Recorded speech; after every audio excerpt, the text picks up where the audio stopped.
uma pessoa que viveu, ele nasceu em 1879 e morreu em 1940.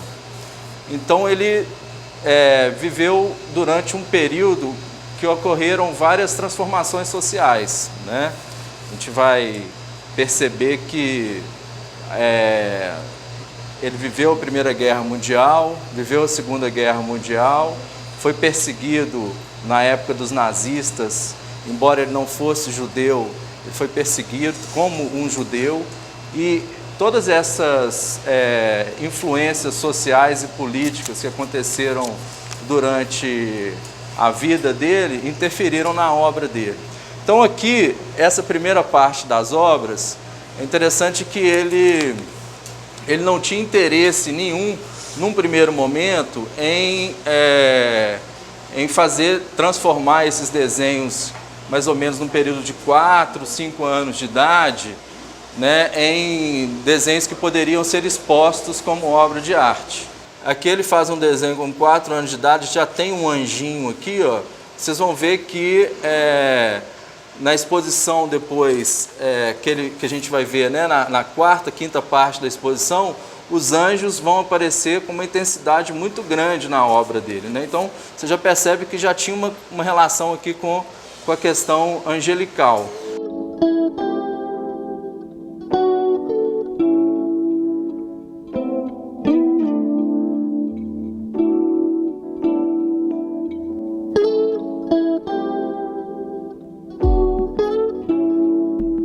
Ele tenta, nesse momento da história da vida dele, fazer um curso de formação em artes plásticas na Suíça. Ele não é aceito, tá? Não é aceito. E aí, depois que ele não é aceito, ele passa a tentar fazer desenhos mais realistas.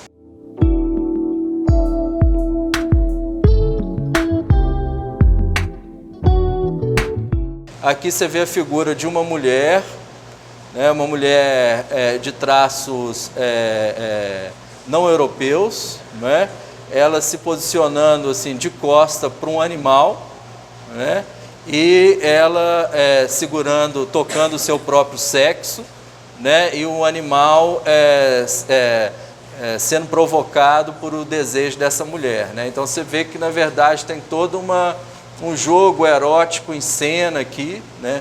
Um desenho extremamente sofisticado, com muitos detalhes, e que ele mostra muito esse desejo erótico feminino, e como que isso também, no certo sentido, tem um contexto ali que aflora desejos anti-civilizatórios, né?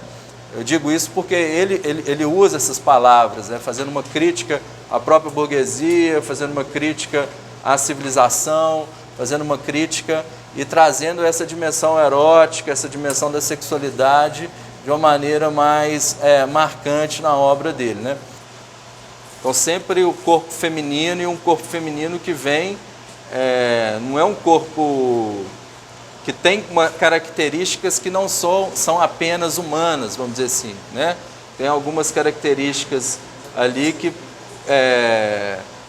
levam a pensar numa certa animalidade também, né? Então, essa ideia da animalidade, da humanidade, né? Essa contraposição, algo ali de determinados devires ali que essa imagem provoca, né?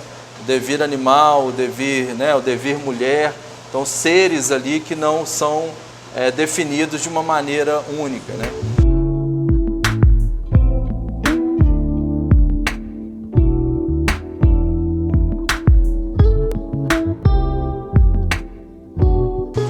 Ele casa-se com uma musicista, ele vai conhecer a esposa dele,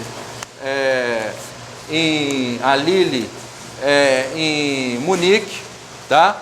Ela é uma pianista, e lá ele começa a frequentar os meios artísticos, os meios boêmios lá da cidade de Munique, e ele vai ter um contato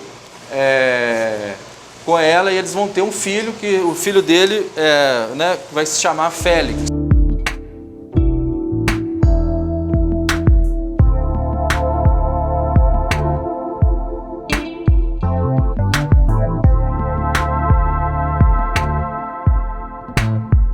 jovem proletário, né?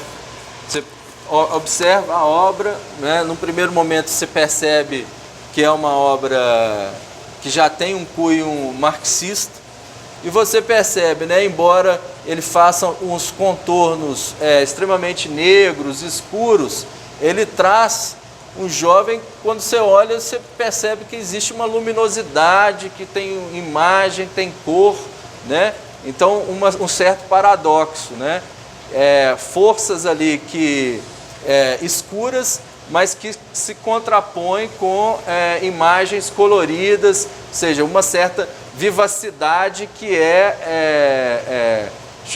traz um pouco essa ideia de que toda criança, todo jovem, todo adolescente tem um certo brilho, vai depender dos estímulos que ela recebe de fora, né? Estímulos negativos ou positivos. Aqui a gente vê que, dependendo do estímulo, essa pessoa ela pode começar a cair na penumbra, cair na sombra, né? Eu acho que tem esse impacto a obra dele, né? Esse momento na história da formação dele quanto artista é decisivo, né? Porque ele vai para a Tunísia e quando ele chega na Tunísia, ele é impactado pelas cores. Então você começa a perceber como que o estilo dele vai mudar bastante, né? Nessa virada aí no início do século, na primeira década do século XX. As cores, elas passam a ter uma influência muito grande, então ele se distancia completamente de uma pintura essencialmente realista, essencialmente descritiva, né? E ele começa a trazer a questão das imagens, né? E aí tem uma frase que é importante, que é paradigmática para a gente pensar um pouco essa passagem, essa frase dele, que é: a pintura ela não reproduz o visível, ela faz o visível. Então vocês vão ver também que ao mesmo tempo, quando vocês se deparam com essas obras, elas são completamente diferentes daquelas que a gente estava vendo. Então como que ele é contaminado por um determinado contexto que ele estava vivendo. Diferentemente de alguns artistas, por exemplo, se você pega a obra do Picasso, se você pega a obra do Monet, vocês vão ver que tem uma certa linearidade, tá? No caso dele, ele rompe um pouco com uma determinada tendência que ele estava pintando, né? E ele, influenciado por outras perspectivas, é como se ele criasse um novo estilo, né? Então isso diz muito dessa concepção dele de movimento, né? Vocês vão ver isso mais para frente também, como que o movimento é uma referência para a gente pensar o estilo do Paul Klee, né?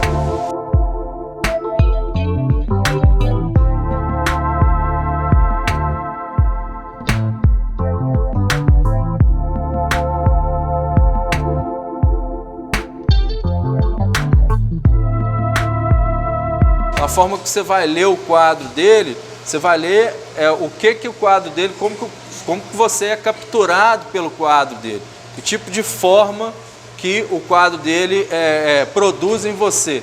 Você não vai olhar o quadro dele de uma maneira fragmentada a partir das partes, não. Você vai olhar a partir num tipo de pensamento que é a Gestalt, a ideia de Gestalt em alemão quer dizer forma, né? Então, qual que é o impacto da forma ao visualizar a obra, né? E como que essas formas elas produzem que tipo de sensibilidade que a gente vai ter, né? O nome dessa obra é Com as Marionetes, né? Com a Marionete, né? Então você já começa a perceber uma influência que ele vai ter do teatro, tá? Vocês vão ver lá, né, mais ali aqueles objetos, aqueles bonecos ali que ele vai fazer para o filho dele, inclusive um deles ali é um autorretrato, né? Então como que, de certa forma, ele vai ser influenciado pela cultura, pelo folclore, tá?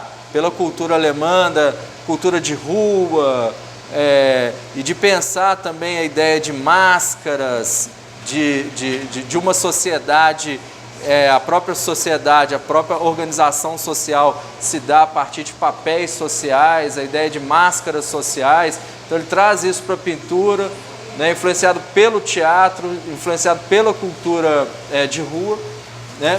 E aqui a gente tem essa obra, né, que é o Equilibrista, né, que ela lembra o nome da exposição, né, o nome da exposição que é o Equilíbrio Instável, né, que traz também a metáfora de um momento que ele estava vivendo, né, ele que era esse momento social, ele se via também o tempo inteiro como esse equilibrista, né, a metáfora da vida dele. Eu acho que tem muita coisa em comum com a nossa vida aí, como brasileiros também hoje em dia, né? O tipo de vida que a gente está levando, que a gente tem que, de certa maneira, se equilibrar também. E aí ele começa a trazer aqui nessa perspectiva a ideia de traços, tá? de riscos, tá? de movimento aí, que começa a influenciá-lo aí num segundo momento da vida dele. A gente vai ver naquela outra parte de uma forma mais clara, mas como que a ideia de linha e a ideia de traço vai começar a produzir também a ideia de equilíbrio e de desequilíbrio, tá? Então equilibrar, desequilibrar, que remete também a essa concepção dele de movimento, de que um homem ele tem que estar em movimento, muito influenciado pelo pensamento do Goethe.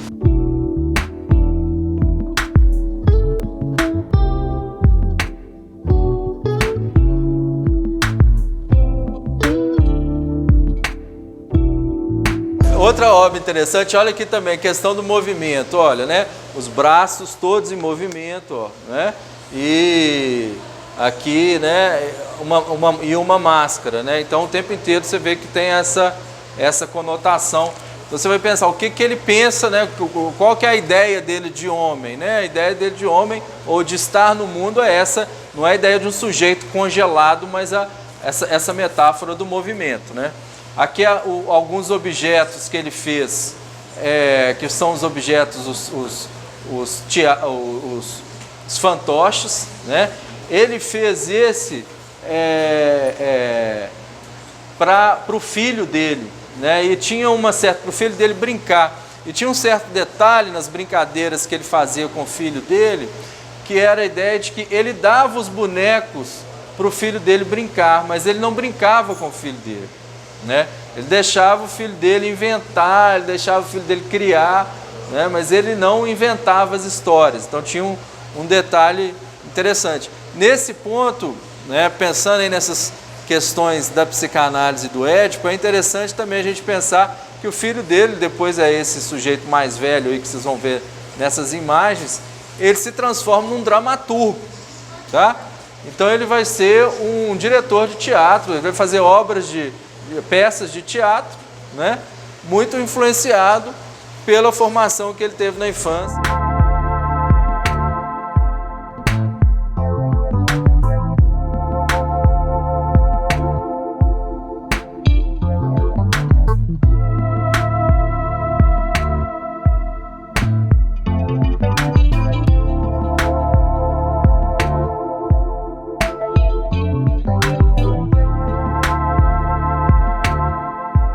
Ele tem um conceito que chama point gris, né, que é o ponto cinza dentro da obra. Então ele traz essa ideia de um point gris que atrai, né? Assim, se a gente for pensar um pouco mais tardiamente, né, com relação a essas questões, o Lacan ele tem um conceito que é o objeto de anamorfose, né? Ele faz referência a um quadro do Robin, o Embaixadores, que está no Seminário 11, que ele fala que toda obra ela tem um ponto ali que ela te atrai, que ela fisga o olhar, né? Então, nesse sentido, é interessante ele tentar trazer um pouco como que é esse ponto ali que a gente vê uma certa atração, assim, o que provoca o seu olhar, daquele sujeito que observa a obra.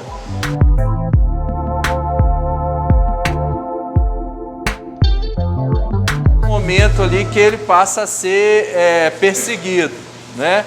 Então, vou ler alguns títulos aqui, né?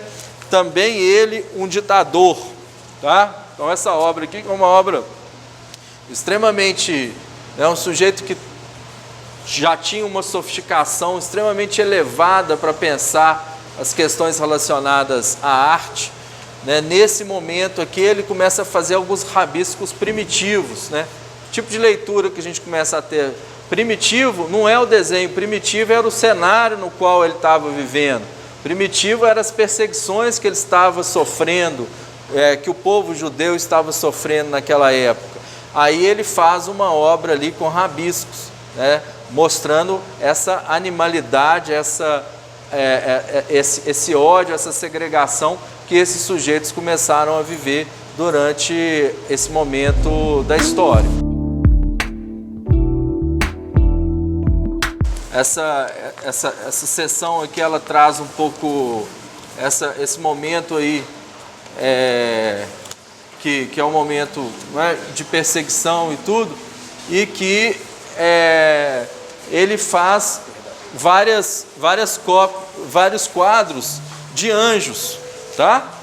É interessante a gente pensar nesses quadros de anjos aqui, né? Vocês viram lá no início, lá como a gente viu, já tinha um anjinho lá quando ele tinha 4 anos de idade, então essa imagem do anjo retorna mais uma vez, né? Retorna com uma intensidade. Na verdade, essas obras de anjo ele vai fazer durante 20 anos na vida dele, tá? Ele vai fazer 1, 2 vezes, não é uma série, não. Ele vai fazer durante 20 anos essas imagens de anjo, né? A partir de um determinado período, a partir dessa perseguição aí... Desse momento, exatamente, até o final da vida, até 40, tá? Esse aqui é de 39, é o final da vida dele. Então, assim, de 19 até 39, tá? E vocês vão ver, né? Vamos pegar aqui o nome, outro anjo da cruz, né? Angelus Militans, o anjo incompleto, o anjo esquecido. Aí o anjo olhando para baixo com as mãozinhas, né? Anjo cheio de esperança, anjo precoce, desanjo, anjo feio, né? Relâmpago de fumaça. Então você vê que o tempo inteiro ele está trazendo anjos que têm características humanas, né?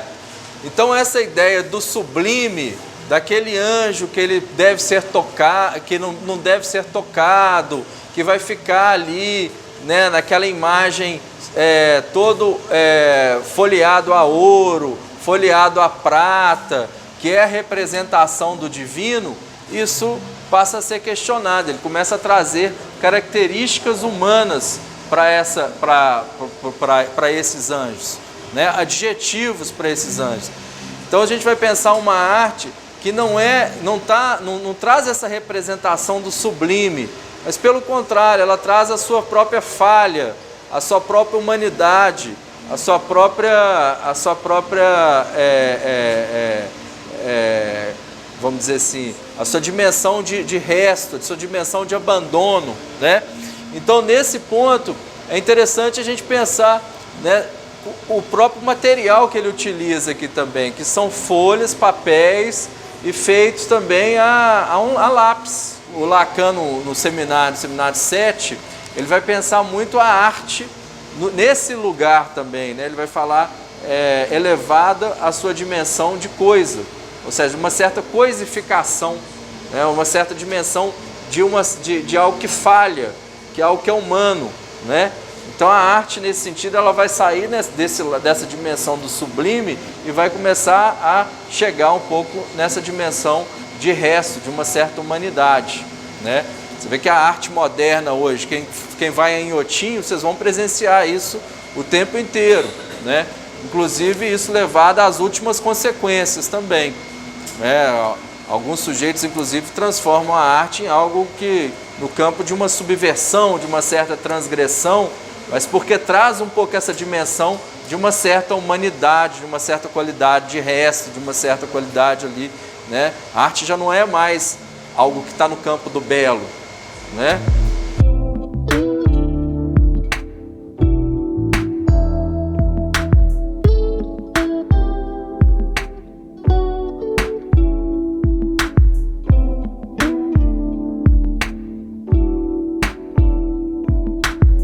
Esses trabalhos são chamados trabalhos tardios e já é um momento onde o Paul Klee já está sendo acometido por uma doença degenerativa, né, que é a esclerodermia. E tem toda uma referência aqui com relação ao corpo, né? Você vê que partes do corpo aqui, você vê que existem aqui corpos fragmentados, né?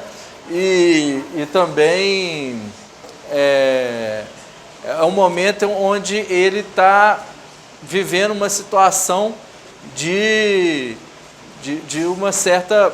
está sem recurso financeiro, então você percebe também que os materiais, né, de uma forma geral, vocês vão ver aí ao longo da exposição, não são materiais tão sofisticados, tá? Aqui seria interessante também que a gente perceber que ele começa a utilizar de determinados recursos da escrita, tá bom? Então aqui mais para frente também, inclusive, vocês vão ver que ele utiliza ali de determinados traços, determinadas marcas que evocam uma escrita, também é uma referência a hieróglifos, porque ele faz uma viagem, antes de chegar nesse momento, ele faz uma viagem ao Egito, então você percebe uma referência a hieróglifos que ele faz, né? Aquela obra de lá fica mais clara, essa aqui também, né? Então essa tentativa de escrever, e teve alguns críticos que inclusive tentaram decifrar qual que é o sentido desses escritos que ele tem, tá? E se a gente for trazer isso para a psicanálise, o Lacan ele tem um conceito que é um pouco essa ideia da função do escrito, né? O escrito enquanto algo que produz uma fixação, que produz uma certa marca e que produz também uma certa junção entre o corpo e a mente, entre o corpo e a alma, tá? Então, ao mesmo tempo que ele está vivendo essa situação aí de uma certa problema de doença, né? Esse desgaste, talvez a ideia desse escrito seja algo ali para tentar produzir uma certa fixação. Isso aí, né? Pensando um pouco o sentido que a gente teria se a gente fosse usar um pouco da psicanálise, né? Por exemplo, no caso da literatura, alguns escritores eles fazem também do escrito um pouco essa dimensão de fixar alguma coisa, inclusive para expressar alguns sentimentos, né? O paradigma para a gente pensar isso, a referência do Lacan seria o James Joyce. O Joyce ele escrevia, e depois que ele escrevia, ele se sentia um pouco mais tranquilo e menos acometido pelos delírios e pelos problemas psíquicos que ele tinha, né? No final da vida dele, ele deixa uma obra inacabada, né? Então, essa questão da obra inacabada também vai ser importante para a vida dele. No final, ele resolve não terminar a última obra dele. Foi um sujeito que fez mais de 5.000 obras, né? Então, um sujeito que trabalhou assim incansavelmente, né? E que fez deu essa contribuição aí maravilhosa para a gente, inclusive está aqui vendo, né?